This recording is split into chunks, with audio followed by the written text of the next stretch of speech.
G'day you mob, Pete here. Welcome to this episode of Aussie English. Today I have an amazing episode for you guys. I have the pleasure of interviewing Dr. Shiri Lev-Ari. Now, Dr. Shiri Lev-Ari is a cognitive psychologist studying language and real-life social networks. She has a master's degree in cognitive studies of language from Tel Aviv University, a PhD in psychology at the University of Chicago. She's done postdoctoral research at the University of Chicago and the Laboratory of Cognitive and Psycholinguistic Sciences of Ulm in France. And she's now a lecturer at Royal Holloway at the University of London. So we have an amazing talk today, guys. We chat about her recent publication that looked at how native speakers of a language discriminate against foreign accents and deem them as less trustworthy, and how exposing individuals to foreign languages actually helps increasing this perceived trust. We talk about her work looking at social networks and how they affect language. So this is social networks not as in Facebook or YouTube or anything like that, but your friends, your family, the people that you interact with at work, everything like that when it comes to speaking and using the language. We talk about the importance of diversity and variety of a language's speakers in your network for improving your proficiency in a language. We talk about how slang words develop and spread throughout social networks, how our brains perceive foreign sounds in a language that isn't our native language, and whether you can ever train your brain to be able to hear these subtle differences between similar sounds that are foreign to you. The speed of language evolution in the modern era with our extreme connectivity and the fact that language is now recorded extensively. And we also talk about the effect of colonization on language evolution and how pidgin languages emerge and then rapidly turn into fully fledged Creole languages with the subsequent generations of children who end up speaking this language. Anyway, it's a great episode. I know you're going to enjoy it. Let's get into it.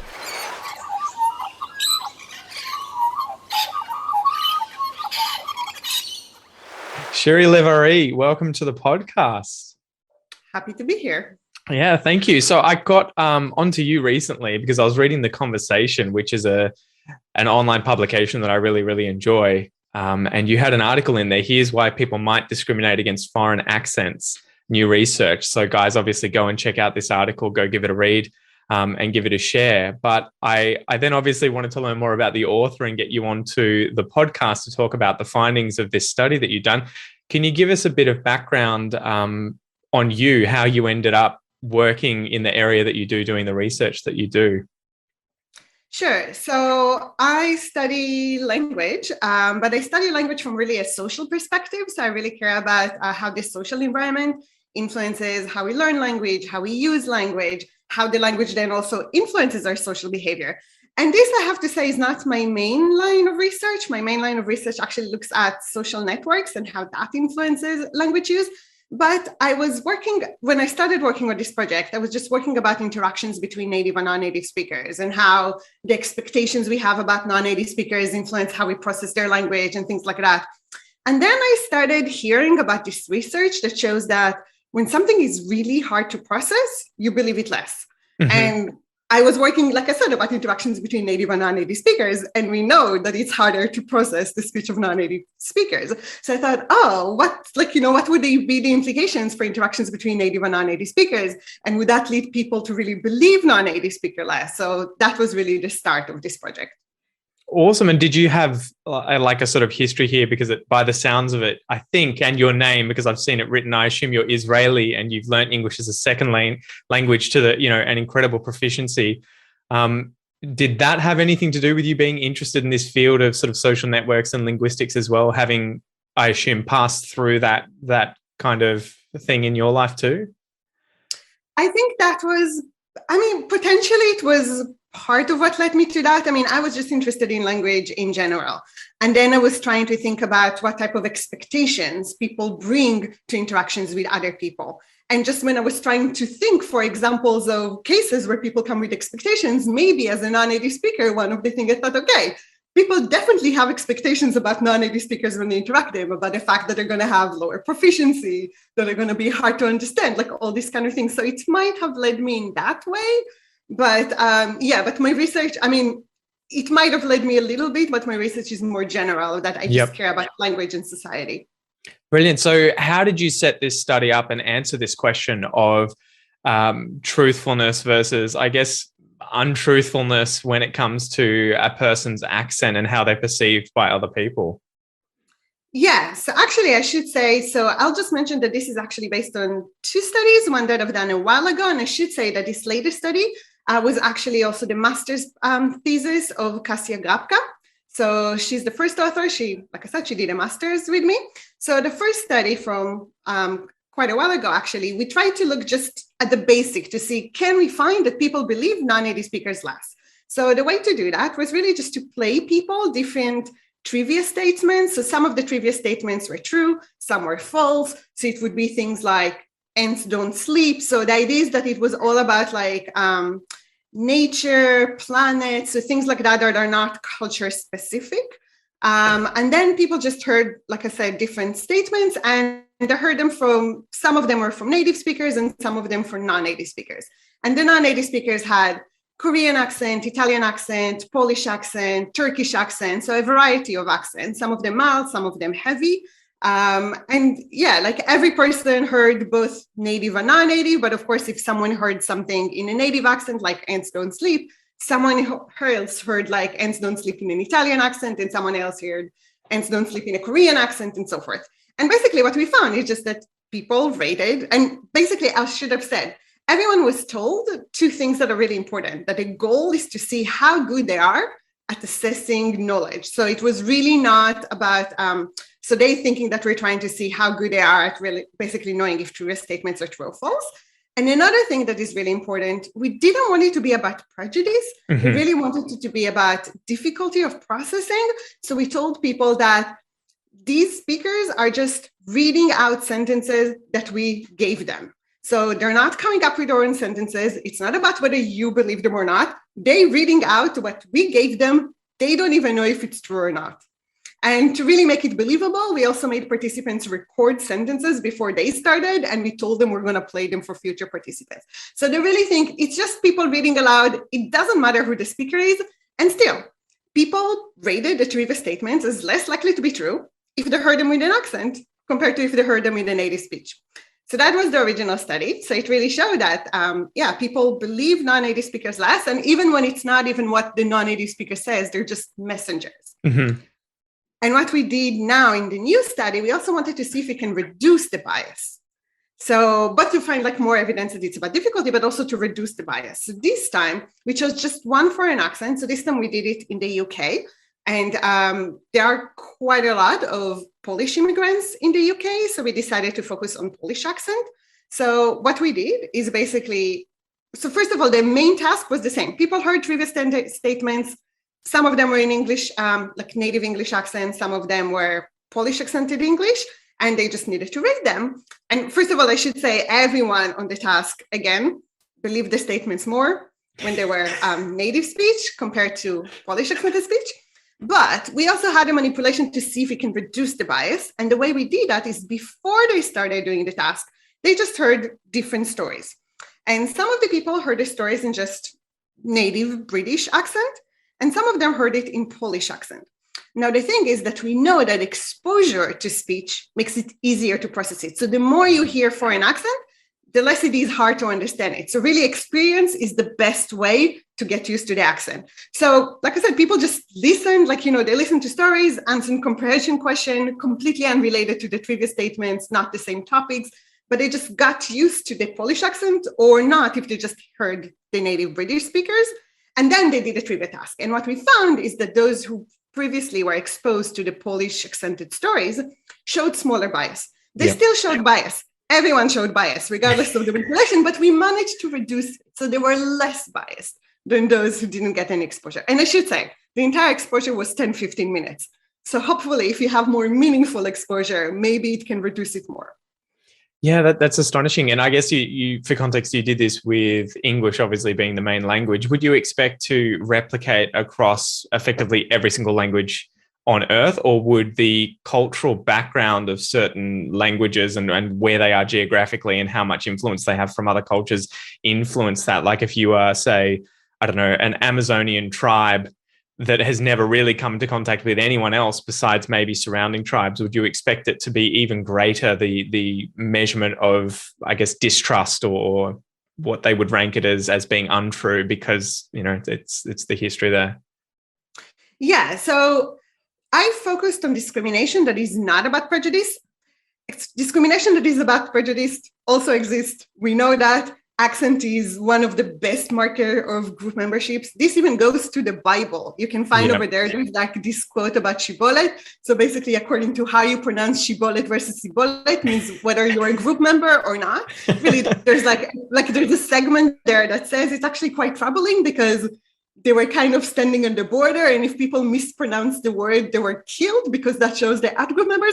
Basically, it's very old accent discrimination. Really not new, really not about globalized word versus not. We actually hope that globalized word would reduce it, but it's very old. But I'm looking really at difficulty of processing. Now, the difficulty of processing is really just about the basic fact of how we process language. So the idea is that people who have, what is foreign accent? Foreign accent is that you pronounce words in ways that are not normative because they're influenced by your other language. And because they're not normative, they don't fit with what people expect when they listen to language. They can also call ambiguity because sometimes the wrong sound is produced. It's always harder. And it's going to be harder regardless of whether you're a small ethnic group in the Amazonas or whether you're in Japan or United States or Australia or India. You're still going to find that people are harder to understand because you're not used to the way they pronounce things. And in addition to the non-use, they're just built-in ambiguities and uncertainties just because, people collapse over sounds that are different to you. So it's just always going to be harder. So to that degree, it should be true everywhere.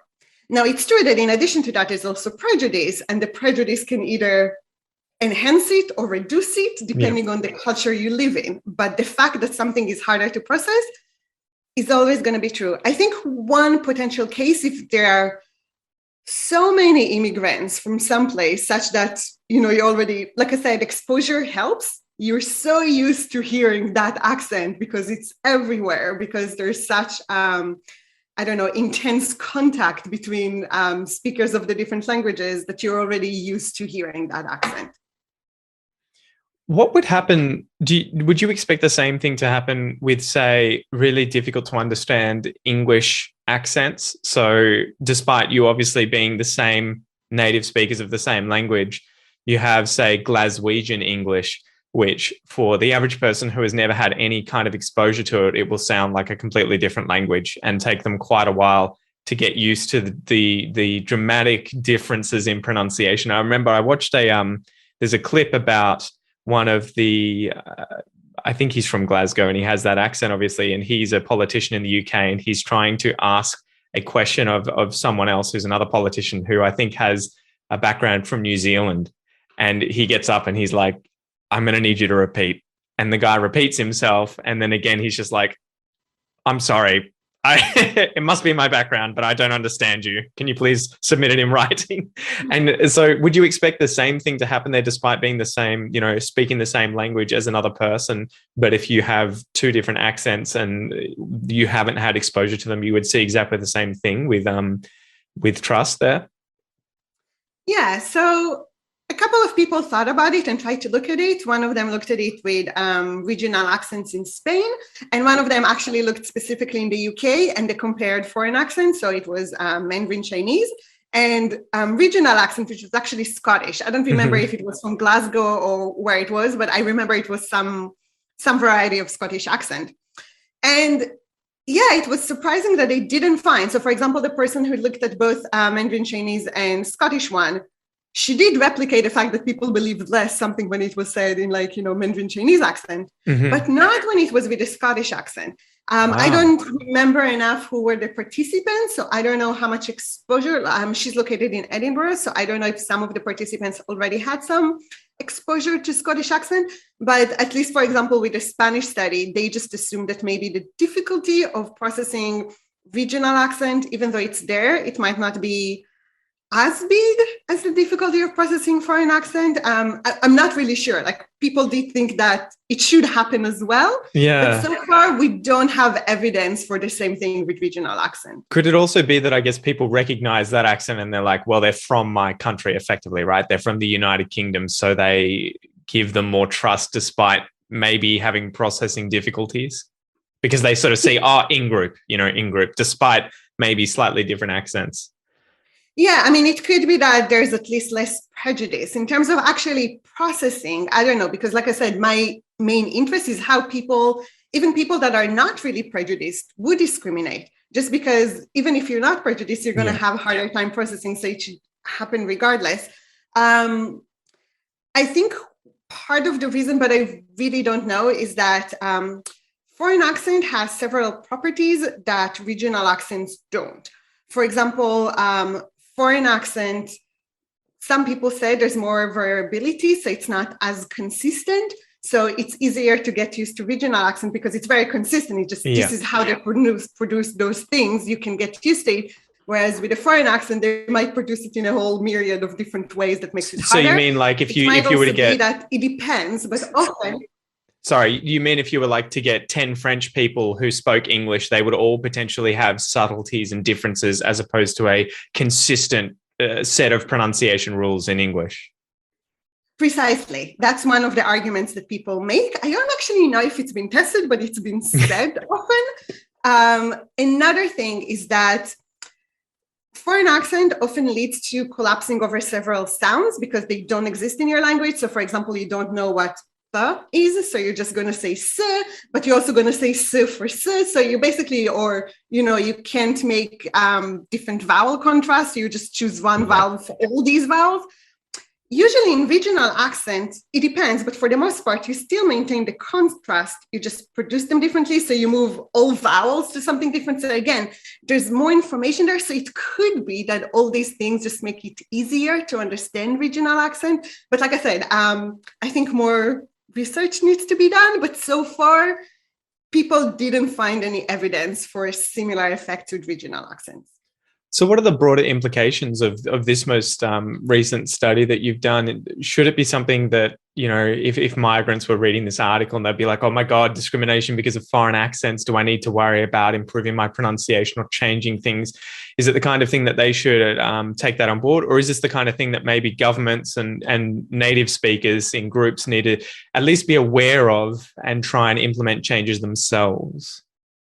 Yeah, I would go more with the second one, rather than the former. And the reason is really that I really think that non-native speakers already have a burden, right? They already need to put so much effort into communicating. I really think that societies should realize that there is discrimination that is built in, that even if they're not prejudiced, of course, there's also, I'm not saying that there's no prejudice in the world, but even regardless of prejudice, there's going to be discrimination because of that. And we need to take that into account and try to find ways to solve it. And the fact that we find that exposure helps, that means we need to think, so it depends on what we're looking at. But for example, if we're looking at people that we know will have to deal with a lot of non-native speakers, maybe we want to have built-in trainings that is about exposure to non-native speakers. Maybe we also want to think about more diverse workplaces where people would interact regularly with non-native speakers. And that actually should help both with prejudice and accent comprehension. So it's like a win-win situation. So I really think this should be the direction of how we make it easier for native speakers to get used to foreign accent and find it easy to understand it. Have you noticed a change with the BBC by any chance over in the UK with the representation of people or journalists or people that are shown on TV? Because here in Australia, we have the ABC, the Australian Broadcasting, I've forgotten the thing, but I've noticed in probably the last 3 years, they've really gone down the diversity rabbit hole of just trying to make sure that all of the people they interview, the people that they have doing the work, that are doing the journalistic stuff, they're from all sorts of backgrounds. They are migrants. They are people from Ireland or Scotland. And so initially my initial reaction was, oh my God, we're going to lose kind of what the Australian accent is in terms of the ABC and what it should be showing migrants. But then I thought, actually, this is probably better if we think about it from the population of the, born here Australians with the Australian accent, because they're going to be getting so much more exposure to not just different cultures and everything and people of different races, but all these different ways of pronouncing different words and these different accents. So yeah, I guess my first question is, does that help? And the second one is, have you noticed that locally in Britain? So yeah, I do think it should help a lot. I think that that's fabulous that they do that. I mean, it's good for many reasons, from representation, that you just want to see more people like you and what the country is actually like. But also, yeah, it should help with getting used to accent. It's usually better to listen to not just one speaker per accent, but several speakers per accent. That helps you understand better what's just about the speaker versus the accent. But yeah, I think this is the way to go. I can't really say whether that's true over here. I have to say I don't really consume news via television. So just too busy doing research. I mean, there are just other outlets to consume news. So. No, good. I thought I would ask. I would like to also ask you about social networks and their importance for people learning foreign languages, because I was watching, I think, a lecture that you had on YouTube about this, and it seemed really interesting. I think you brought up that the word like great may actually have different meanings depending on the person who's saying it when they're responding to, say, how was the movie? If someone says, oh, yeah, great, or someone says, yeah, great, they may have different meanings, and the importance of having lots and lots and lots of different people so that you can sort of learn that vocabulary and the nuances there. So, yeah, can you tell us a bit about social networks and their importance or their significance when it comes to languages and linguistics? Yeah, sure. So basically, the idea is that we learn language from our environment, right? Whether it's our first language or our second language, we always learn it from the environment. So it really matters what our environment is.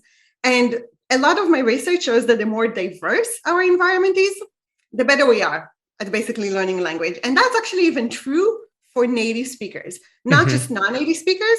And I can really take the example that you said about great, because I think, that's a nice one from a couple of my studies. And the idea over there was to look at how people really differ in how they use language, right? So if you ask someone, oh, how was the film last night? And they say great. For some people, great would be really amazing. I enjoyed it so much. And for some people, great will be kind of like a synonym of, okay, great, it was nice, fine. And people differ in how they use that. And what I was interested in those couple of studies was to try to see whether, like I said, in general, I find that having diverse social networks, so having more people, and it's actually also true, although I don't necessarily study that the different people are also going to be different from each other, you're going to get more exposed to how people use language, so you'll be better at understanding it. So you'll understand that, oh, the great of that person, because of their speech style and the other words that they use, probably means really good, but the great of that person, considering the other words that they use in their speech style, probably means not so amazing. And I did a couple of studies to really look at that. So I really this was even native speakers. Of course, this is going to be even more true with non-native speakers. But I was trying to show that even native speakers, if they keep on having a large and diverse social network, they'll be better at language use in their own native language. So the first study was really very simple. I asked people about their social network, and I should say social network are just the people you interact with. They don't have to be your friends. They could be your colleagues, your boss, your clients, your family, just people you regularly interact with. So I asked them, I measured how many people they regularly interact with. And then I showed them restaurant reviews. And what I asked them, and these were restaurant reviews that I collected beforehand, and I just asked them to guess, not guess, but estimate how many stars the person gave the restaurant from 1 to 5. Very clever. Yeah, and basically I found that people that had larger social networks were better at doing that. Wow, really? So they could tell, is this a 4 or a 5, or is this a 3 and a 4? So that was really, really nice. Of course, the problem with that is that you don't know the direction of the correlation. So is it a fact that because you have a larger social network, you're also better at understanding people? Or is it that you have a larger social network because you're really good at understanding people? True. Right? We don't know which one causes the other one. So I later on also did an actual experiment that tested that. And in that experiment, what I did is initially I, again, collected this time reviews for products, specifically chairs from different people. So I showed them dozens of chairs. They needed to write reviews. And then I did a trick of basically, I wanted to make it about language learning. So I replaced some of the words with novel words. So the person who reads the review doesn't really understand it. It says things like, this chair is Noral. And you don't know that Noral was beforehand horrible, but I changed horrible to Noral. So that way people need to learn the new words, but the new words really function like the old words. So basically I replaced horrible, bad, okay, good, and great. So, the entire spectrum just with new words. And the point is, like I said before, and people use these words differently. And then I had new people come and basically listen to, read actually, the reviews from the previous people. But I made a trick of basically manipulating their social network. So everyone read 40 reviews, so the same amount of exposure to these words, but those 40 reviews came from just 2 reviewers or 8 reviewers. So they either read like a lot from each person or just a little bit, but for many people. And then I tested how well they understood novel reviews that I gave them from other reviewers. And basically I found that if you were exposed to the input from multiple people, you were better. So they had the same amount of exposure, but just because it came from multiple people, they could learn these words better. So even though I did it, so in a sense that what I said, it's true for both native and non-native speech. That means that also as a second language learner, if you keep on interacting just with 1 or 2 people that are native speakers, it's not going to make you as good at learning how to use words compared to if you interact with multiple people. Is there an upper limit to that? Like if I speak Portuguese with my wife's Brazilian, so I speak Portuguese at home. If I were to get on, say, a language learning website like italki or something, and got 1,000 different tutors and had a single lesson with each of them once, would that be as effective as, say, having or ineffective compared to, say, having 1,000 lessons with 10 tutors or 50 tutors? Like, is there an upper limit where if you were to just, you need time with the same people on a regular basis just to be able to absorb, get those repetitions of the use of those words to be able to really ingrain that context? Or is it more just about broad spectrum exposure to as much as possible? Yeah, I would assume that, I guess now people understand the concept better, so logarithmic rather than linear. So I do think that, the difference between 2 and 1 is very big. The difference between 3 and 2 is still big, but not as big as 2 and 1. Like I would say, I didn't necessarily test that, but that would be my hypothesis. Yeah. But 10 is much better than 1, but the difference between 20 is still better than 10, but the increase is not as big as 10 to 1. And yeah, it could be that 100 versus 110, probably going to make small difference. 200 might still be better than 100, but you'll need it, the addition of every speaker becomes smaller the more speakers you already interact with. Because the idea is that if you want to be exposed to multiple ways of using language, at some point, if you have a large enough network, you kind of sampled all the different ways that people use language. So just encountering a few more people, they're still going to use the language, probably like people you already encountered. So it might not be as useful to meet more and more. So what are the sort of roles of social networks too for developing new words, right? I think I was watching you and you were talking a little bit about that in this lecture. And I was thinking Australian English is known as probably the dialect of English that has the largest amount of slang that we make up. So we have something like 5,000 diminutive slang words that we use. And I think the equivalent, for other dialects is usually around 1,000, maybe 2,000. We have some ridiculous amount.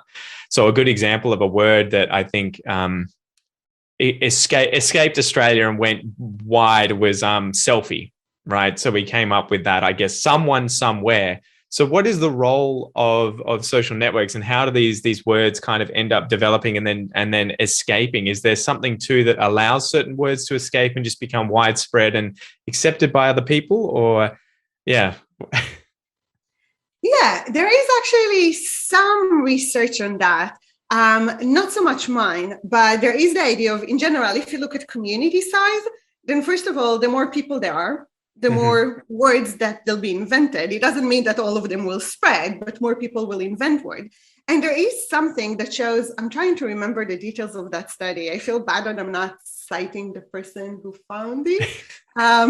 But the idea was that in general, I do think that I found that in larger communities, the words are more maintained and you don't lose words as much. So in smaller communities, words are much more likely to go away. And I don't want to say too much. I don't remember that well, but the idea is that yes, things like the structure of the network. So it's both going to be how big it is. It's going to be how connected it is, because, different communities can be very interconnected, where all your friends also talk to each other and their friends' friends talk to each other, or it can be quite sparse that you have friends that don't know at all and don't interact with your other friends and so forth. So all these things really influence both how information spread, whether it can be maintained, whether it can reach the entire community or go away. So all these things matter, but I don't remember enough the details to go into that. No, that's all good. I'm just curious. These are sort of just questions that come to mind. And I'm always really fascinated with,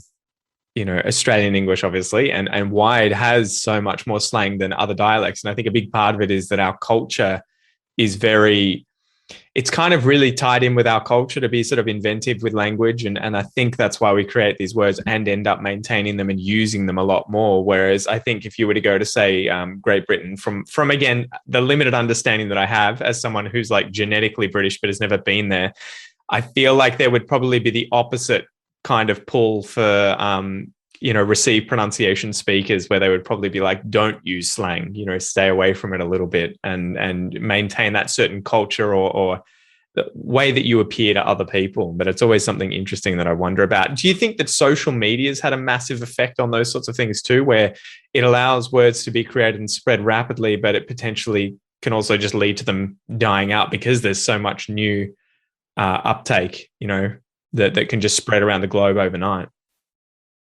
Yeah, it is true. Things now, I think that a lot of language change can happen much more quickly, because information like words really, and people also change the grammar all the time, and all these things really change very quickly.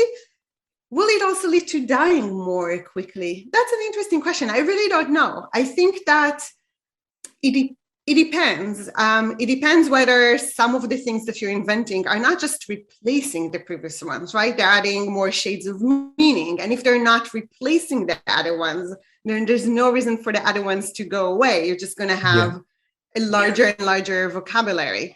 But of course, at some point, you can't maintain all of it. But potentially, yes. I mean, I definitely think it accelerates language change. I don't know. I think it's a really interesting question to ask whether it would also lead to words dying more quickly. I'm not sure, because you can say that because now there's written evidence for it everywhere. It's there, you can see it and encounter it. Whereas, speech is ephemeral, you lose it. Whereas over here, you can also find a tweet from 2 years ago. So I'm not sure. It's an interesting question. I don't know. What would you expect to with, say, language evolution with the internet and with the fact that we can just save everything now? Because I imagine that language, again, from someone who's not a linguist, I imagine that language was evolving so much more rapidly when you were, say, an isolated group in the Amazon. Even today, those groups probably have language, I would imagine, that changes really quickly because it's not written down. And so, you would imagine what you pass on is liable to just have new words, and then your kids make new words. It's not like you get to keep reading literature that was written down decades or 100 years ago and be like, these are the words that we use. Here's the dictionary, and there's no deviating from this. We can add to it, but we don't really change any of it and say this no longer means this. So do you think with the internet and with social media and the fact that we can save everything today, if you were to fast forward, say, 200, 300, even 1,000 or 2,000 years, you would be like, the pronunciation may differ, but it's going to be recognizable. English writing isn't going to suddenly be character-based like Chinese. So I do think, I don't know if it's the internet, I definitely think that starting to write down things probably slowed language evolution. Yes, for precisely the reasons that you're saying. Now we know this is the word. This is this is sort of how it's written. So I definitely agree that probably the invention of writing really slowed down. Obviously, we cannot really since language was before, we cannot study how quickly language changed before writing was invented because we don't have any access to that. Yeah. But I think that's true. But I think, sorry, you had another point that I forgot that I wanted to answer to. About pronunciation changing, or? Yes. So that's actually, I'm not sure. So that so one thing that is interesting is that small groups, what I find in my studies. So I should actually say that how I conduct some of my studies of language evolution. So I basically get people to create language in the lab. So I really show them novel things that they've never seen, and they need to interact about them with new people, but are not allowed to use any language they know. They create gibberish words, and as they create gibberish word and they interact in rounds for several hours, they actually create a language. And when I say they create a language, I really mean that, they start, first of all, having a vocabulary that everyone agrees on, but they also start creating grammar and morphology. Like they really start creating a language out of talking in gibberish. But I manipulate the type of social structure that I have. So sometimes I have very small groups, sometimes I have large groups. I manipulate how interconnected they are. And I found that actually small groups are much more likely to do really weird things. Yeah. So in a sense, all large groups sort of look the same. If you get a large enough group, they'll always, by the end, reach sort of the same type of complex grammar, the same type, they're going to be very similar to each other. It's kind of like the law of big numbers. Like you go into something that is like easy for everyone and fits there, everyone. But with small groups, you can be really influenced by like one weird invention of one person and everyone goes with it. And because it's a small group, they can all like accommodate each other. That's so interesting because that's like evolution, right? If you have a small population, mutations can arise and then they diverge rapidly. Whereas if you have a really large population, it happens a lot more slowly and you're not going to have some. Precisely. Yeah. Precisely. So yes, so in that case, I don't know, but pronunciation can go in multiple ways just because, like I said, in small groups, and especially if we tend to think that society now lives in larger groups compared to in earlier times, then, I would actually assume a lot of variability back there with each group going in some weird direction and us and now, because language is used by larger groups for the most part, they converge more, but yeah, like I said, there's a lot of speculation there, but definitely we see in all the experiments that really small groups can end up with languages very different from each other in for good or bad, or just very different. Yeah, I always wonder, I think I was learning about Australian English and the pronunciation changes since being developed because we had this really weird, the reason we have this, the accent that we do to some extent is because we had all of these convicts come over in the late 1700s, right, when we were colonized and we had a bunch of people from London, but then the convicts tended to be people from, the lower socioeconomic parts of society, from Scotland, from Ireland, and you had them all in a very isolated place with only maybe 1,000 to 2,000 people, and then their children that were born in the colony were the ones who had their own accent. So they noticed within the first generation, they were like, shit, all these kids are developing their own pronunciation as opposed to copying their parents. They're like, we are much more influenced by our peers than we are by our parents. And so that was how we ended up with this rapid change in pronunciation from British English. I didn't know that about the history, but that's really interesting and it makes sense. So I would say it's not so much probably that they ignored their parents' pronunciation, but they probably tried to also find some way that also, I wouldn't say averages across them, but takes over not only from your own parents' accents, but the other accents. That's something that makes sense. So in general, this is something that I don't know if you want me to talk about it, but the whole idea of how language evolves. So there's the idea how you move from kind of a pidgin to a Creole. So pidgin is when you start having two groups of speakers of different languages start interacting. So for example, you might find it in trade relations, in colonialism. So really intense interaction by people who don't speak the same language. Like a good example, I think, would be the pidgin that's spoken in Papua New Guinea, right? Because they'll have all their native languages, but then they have the mixed with English, really stripped back with grammar, and it's very specific kind of like interaction-based language that's used. I don't know enough about the situation in Papua New Guinea, but that sounds very much like the way it is. As you said, it tends to have, not much grammar, and it's communicative, but it's not fully grammatical, and it's not the way we usually languages as they usually are. But what happens once you usually start have children? The children need to acquire the language. And what the children do, they actually create a grammar. And it's not like they sit down and say, I'm going to create a grammar, but they need to find some structure to something. So they do take from their parents, but they have to do more than that.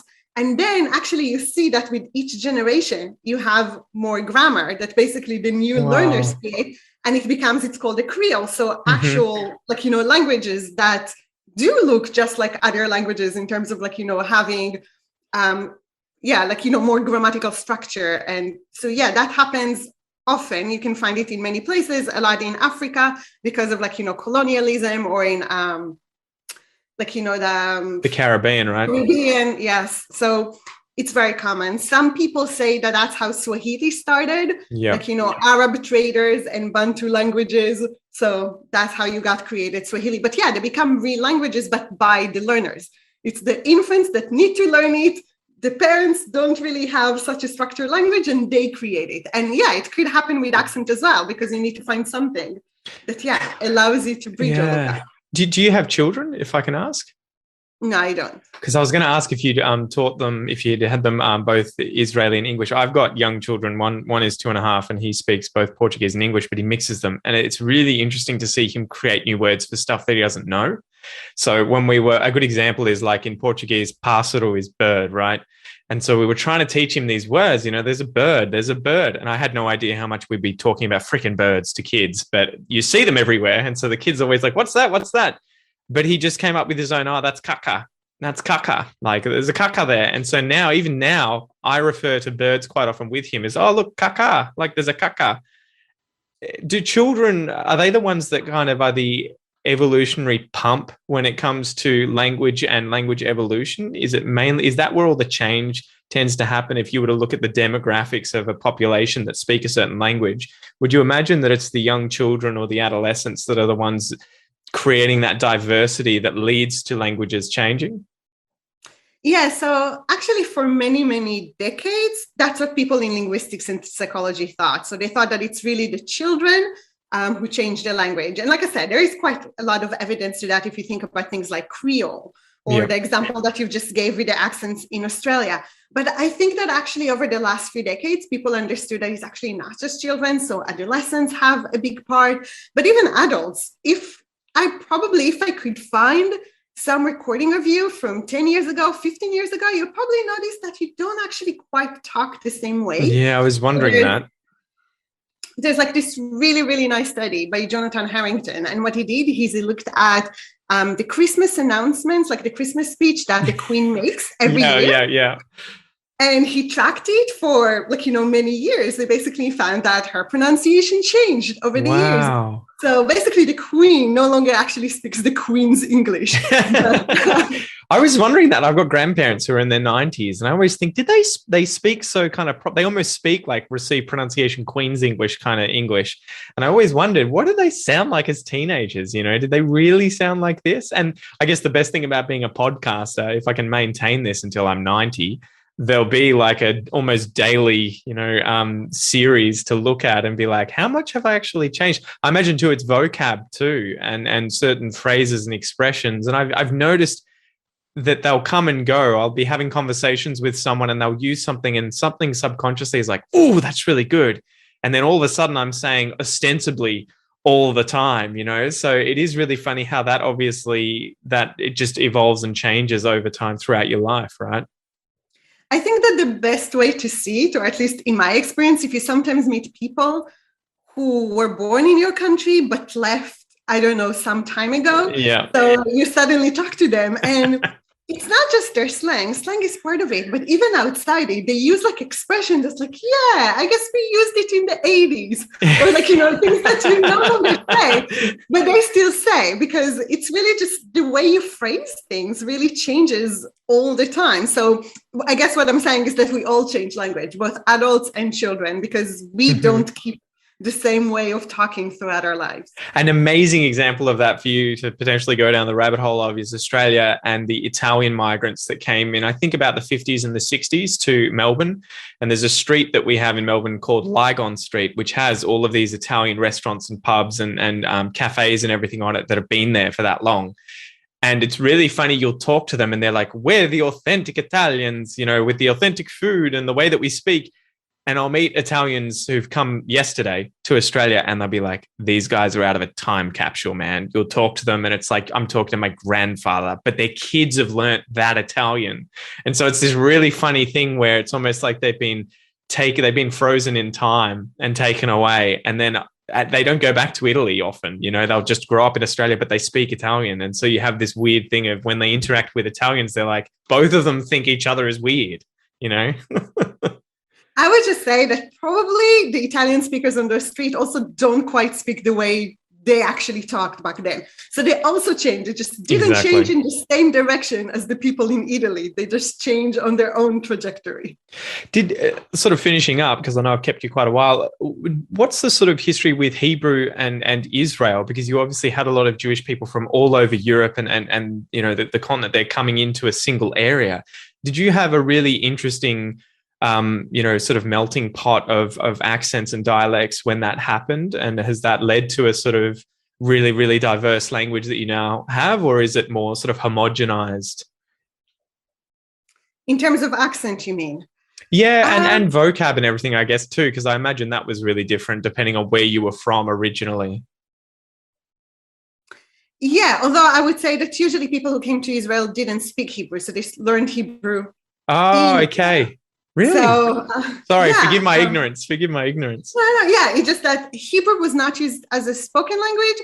Sometimes it was only used like liturgically, like, people used it when praying, but that was about the only context that people used it outside of Israel. And I'm not even sure that everyone actually prayed in Hebrew rather than in translation, but I'm not sure about that. But really, they couldn't speak like Hebrew. Wow. Only when they came to Israel, they learned Hebrew. So in that sense, they learned the same version, which doesn't mean, and I think there's quite less variation in Israel compared to other countries. I think potentially because it's small, potentially because we actually move a lot. I think it's quite uncommon to find someone who grew up and spent their entire life in the same place. You move an hour away, but an hour away in Israel is like half of the country away. So like in that sense, I think we don't have as much geographical variation.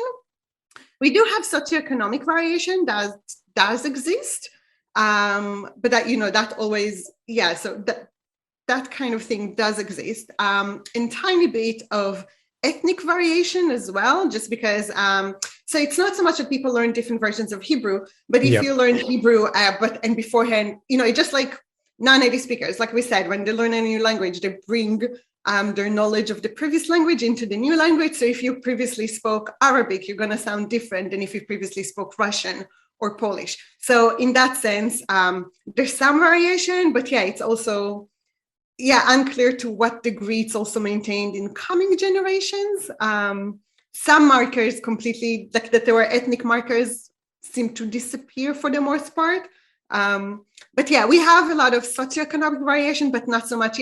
But that's less about, like I said, because they only learn Hebrew when they come to Israel. Yeah. So. Yeah, it's interesting. Australia's kind of the same. If you were to come to Australia and drive around, you wouldn't really see geographical differences in terms of pronunciation. There's a few little things like slightly different. Someone from Queensland might say school instead of school. So there's that kind of thing, but it's much more related to whether you're in the city or you're in rural environments where you might have a broader sort of more nasally and more diphthongs kind of accent. And so, but we compare that to Britain, and I've met people, there's a guy that I met from Yorkshire in Australia, and he was like, yeah, for the first 40 years of my life, I didn't go more than 30 kilometers from where I grew up. And I was just like, Like, that's just so foreign to me. It blew my mind. Anyway, last question is, based on your research, what sort of advice would you have for people coming to Australia as, migrants that are learning English as a foreign language? Based on your sort of knowledge about social networks, how can they best kind of use that in order to improve their language, or at least speed up the process of learning English? I ask because I know a lot of people who come here and then end up living and interacting with people from their home country. And I'm always like, try and limit that anyway. Yeah, I mean, I don't know if I would say limit that, but just make sure that you also have interactions with native speakers. I think there is a lot of support you can get from interacting with people, who are also migrants and experience the same thing. But yeah, I think you just want to have a diverse network. So make sure that you interact with several different types of people who are native speakers. So both like different people, but also preferably of different ages, different socioeconomic background. The more you can get diversity in your input, the more you can really get used to being able to understand new speakers and get a better idea of, what the English in the new place is. So yeah, that would be my recommendation. Would it also be with foreign accents as well? Does that also have an important place? Yeah, do you mean in order to, if you want to get used to also the foreign accent, then yes, interact with a lot of foreign speakers of that accent and you'll become better at it. So there is a lot of literature that really shows that the more people you interact with, the better you get idea of that accent. Brilliant. Well, Shiri, thank you so much for coming on. Where can people find out more about you and your work and what you do? Yeah, so I have a website, but I don't know. I guess if you Google my name and social networks, I'm going to assume that that's going to come up. So yeah. It does. It's the first thing to come up. Okay, good. So so all my publications are over there, available for free for anyone to read. And feel free to contact me. Brilliant. Thank you so much again. Thank you for having me. Bye.